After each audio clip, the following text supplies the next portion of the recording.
तो पिछले एपिसोड में रुओक्सी के ग्रैंडफादर उससे नाराज होकर वहां से चले गए थे, जिसके बाद उसकी मास्टर वहां पर आई थी और उसे आने वाले कंपटीशन के बारे में बताने लगी थी। इसके बाद वो रुओक्सी से कहने लगती है कि हम 1 महीने के बाद इटर्नल कंपटीशन में जाने वाले हैं, जिसकी वजह से यह चीज हमारे लिए एक लंबी ट्रिप होने वाली है, इसलिए मैं चाहती हूँ कि तब तक तुम अच्छे से आराम कर लो। अब इस वक्त रुओक्सी उसकी सारी बातें ध्यान से सुन रही होती है और इसके बाद वो अपने मास्टर से कहती है कि मैं आपकी पूरी बात समझ गई। लेकिन इसके बाद उसकी मास्टर उसे बताती है कि हमारे लिए एक बहुत ही अच्छी न्यूज है और फिर इससे कहती है कि मैंने सियाओ को ट्रेनिंग करने के लिए बहुत पहले भेजा था, जो कि अब तक एक लो लेवल वाली मार्शल ट्रेनर बन चुकी होगी और आज ही कुछ समय के बाद वो बाहर भी आने वाली है। इसलिए मैं चाहती हूँ कि तुम उसके पास में बात करने जाओ और ट्रेनिंग एक्सपीरियंस के बारे में उसे कुछ बातें बताओ। उसकी यह बात सुनकर रुओक्सी कहती है कि वह भी एक स्टूडेंट है, इसलिए मैं जूनियर सिस्टर जोंगवू को खोजूंगी। तभी उसकी मास्टर कहती है कि अब तक तो 1 साल से ज्यादा हो गए हैं, इसलिए मुझे लगता है कि बाकी के 10 मेरिडियंस में भी टैलेंटेड स्टूडेंट जरूर हो गए होंगे। तब उसकी यह बात सुनकर रुओक्सी उसे बताती है कि फ्लोरिन डिवीजन और शॉक डिवीजन क्लियर नहीं है, जिसकी वजह से वहाँ के स्टूडेंट के बारे में कोई भी इंफॉर्मेशन नहीं है। लेकिन इनर सेक्ट में अभी अभी एक बहुत ही शानदार न्यूज आई है। इसके बाद वो इसे बताती है कि मिडिल स्ट्रीट के सिंगल डिवीजन में कोई प्रमोट हुआ है और इसके अलावा मुझे तो यह भी पता चला कि टैन्यू वापस जिंदा हो गया है और इसके अलावा वो बेस्ट स्पेस टाइम टावर के 108वें फ्लोर पर फिर से चढ़ने में कामयाबी हो गया है। अब इसके इस बात को सुनते ही उसकी मास्टर पूरी तरह से हैरान हो जाती है, क्योंकि अभी तक इसे पता था कि टैन्यू मर चुका है। इसके बाद वो कहने लगती है कि सियाओ हर वक्त टैन्यू को मिस करती रहती है, लेकिन मैंने किसी तरह से प्रॉमिस कराकर उसे ट्रेनिंग के लिए भेज दिया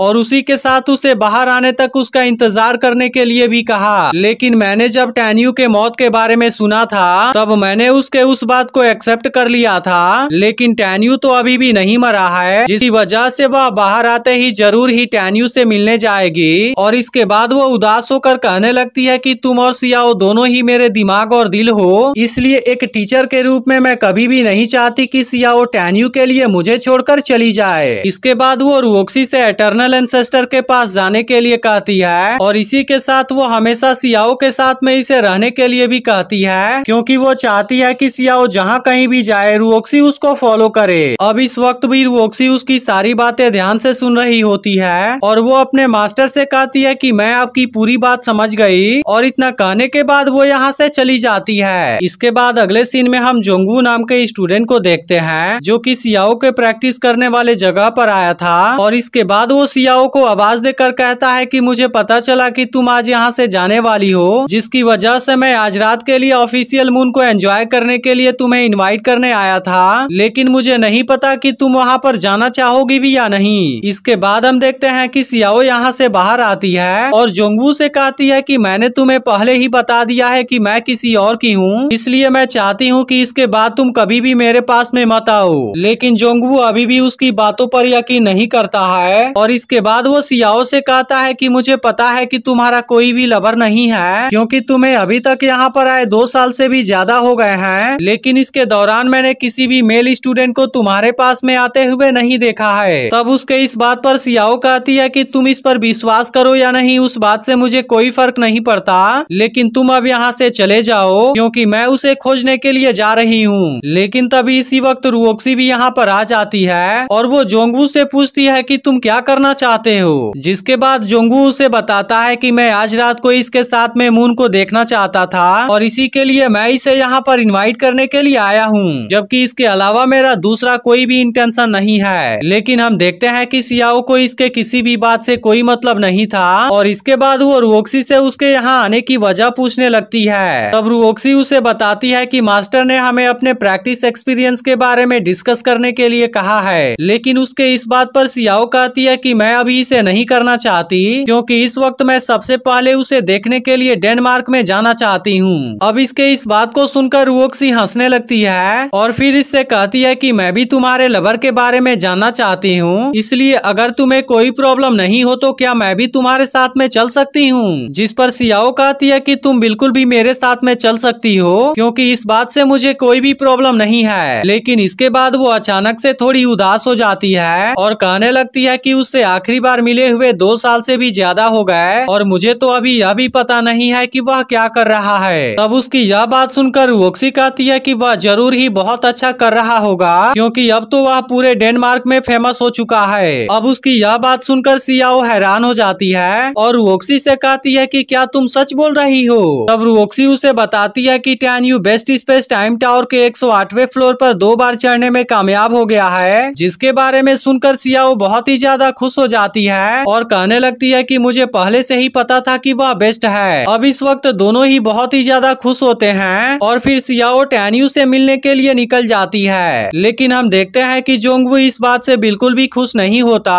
और वह भी अपने स्पिरिट बोट को लेकर उनका पीछा करने निकल जाता है। इसके बाद वो इन दोनों के पास में आता है और सियाओ से कहने लगता है कि तुम तो उसे बहुत समय से मिलना चाहती थी, इसलिए अच्छा होगा कि तुम दोनों भी मेरे स्पिरिट बोट में आ जाओ और इस तरह से हम एक साथ में उससे मिलने चलेंगे। लेकिन इस बात पर सियाओ कहती है कि हमें इसकी कोई जरूरत नहीं है और इसके बाद वो रुओक्सी के साथ में यहाँ से आगे चली जाती है। अब उसके इस बात से जोंगवू बहुत ही ज्यादा गुस्सा हो जाता है और यहाँ से अपने फ्लाइंग स्वॉर्ड का यूज करके उनका पीछा करने लगता है। अब इसके अगले सीन में हम डेनियल को देखते हैं जो अभी अभी सोकर उठा हुआ था और तभी इसी वक्त सियाओ, रुओक्सी और जोंगवू यहाँ पर आ जाते हैं। अब इनको यहाँ पर देखते ही डेनियल तुरंत पूरी तरह से अलर्ट हो जाता है और इनसे कहता है कि तुम तीनों को देखकर ऐसा नहीं लगता कि तुम यहाँ के स्टूडेंट हो, और इसीलिए वो इनसे पूछने लगता है कि तुम आखिर यहाँ पर क्या करने आए हो। अब इसकी यह बात सुनकर सियाओ इसे बताती है कि मैं सेक्टर नंबर 7 की स्टूडेंट हूँ और इस वक्त मैं यहाँ पर अपने फ्रेंड टैन्यू से मिलने के लिए आई हूँ। इसके बाद जब डेनियल को पता चलता है कि यह लड़की टैन्यू की फ्रेंड है, तब इसको डिसरिस्पेक्ट करने के लिए वो माफी मांगता है, जिसके बाद सियाओ कहती है कि कोई बात नहीं और इसके बाद वह डेनियल से टैन्यू के बारे में पूछने लगती है। तब डेनियल उसे बताता है कि टैन्यू तो अभी भी टावर के अंदर कल्टीवेशन कर रहा है, जिसके बारे में सुनकर सियाओ थोड़ी सी उदास हो जाती है, जिसे देख डेनियल कहता है कि टैन्यू 5 दिनों के बाद बाहर आने वाला है, इसलिए क्यों नहीं तुम इतने दिनों के लिए टैन्यू के घर पर रुक जाती हो, जबकि मैं टावर के पास में जाकर उसके बाहर आने का इंतजार करूंगा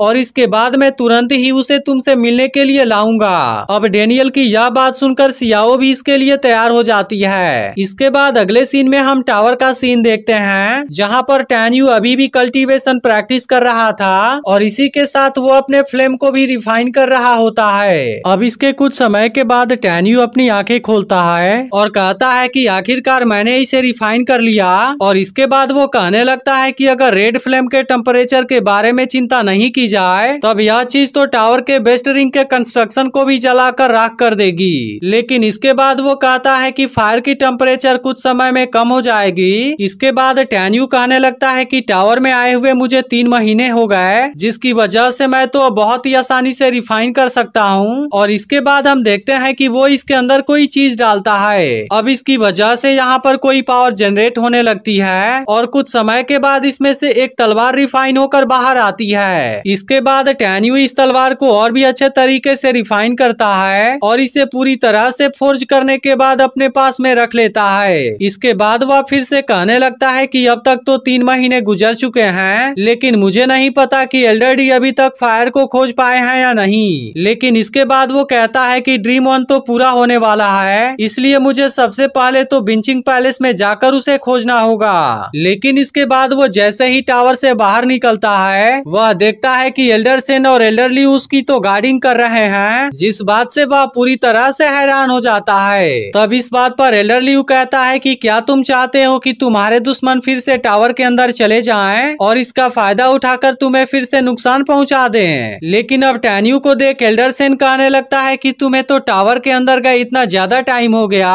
और इसके अलावा तुम्हारी तो कल्टीवेशन स्पीड भी बहुत ही अच्छी है, लेकिन इन सब के बावजूद भी तुम्हारी कल्टीवेशन अभी भी फिटल सोल रिल्म के 9th लेवल पर क्यों है। और इसके बाद वो टैन्यू से पूछता है कि क्या तुम्हें कोई प्रॉब्लम हुई। तब उसकी यह बात सुनकर सिंगजुन कहता है कि हाँ, एक प्रॉब्लम तो है, लेकिन फिर भी इसके बारे में चिंता करने की कोई जरूरत नहीं है, क्योंकि अगली बार मेरी कल्टीवेशन बहुत ही आसानी से प्रमोट हो जाएगी। इसके बाद वो एल्डर सेन से पूछता है कि 3 महीने पहले चीफ टैंग ने आपको कौन सा रिवॉर्ड दिया था, जिसके बाद एल्डर सेन सबसे पहले उसे थैंक यू कहता है, क्योंकि इसी की वजह से आज उसे एल्डर पेंग की पोजीशन मिल पाई है। अब इसके बारे में सुनकर टैन्यू भी हैरान होता है और इसके बाद बाद वो एल्डर सेन को थर्ड एल्डर के रूप में रिस्पेक्ट भी देता है। लेकिन अब उसे ऐसा करते हुए देख एल्डर सेन और एल्डर ली उस पर हंसने लगते हैं और टैन्यू से कहते हैं कि तुम्हें इतना ज्यादा पोलाइट होने की जरूरत नहीं है। लेकिन तभी इसी वक्त इसे डेनियल की आवाज सुनाई देती है जो टैन्यू से बताता है कि कोई लड़की तुमसे मिलने के लिए आई है और इसके बारे में बताने के लिए मैं यहाँ पर पिछले 5 दिनों से तुम्हारा इंतजार कर रहा था। अब इसके बारे में सुनते ही टैन्यू डेनियल से तुरंत उस लड़की का नाम पूछता है, जिसके बाद डेनियल उसे इसके बारे में बताता है और यह एपिसोड भी इसी के साथ में एंड हो जाता है। तो अगर यह वीडियो अच्छी लगी हो तो इस पर 16,000 लाइक कंप्लीट करवा देना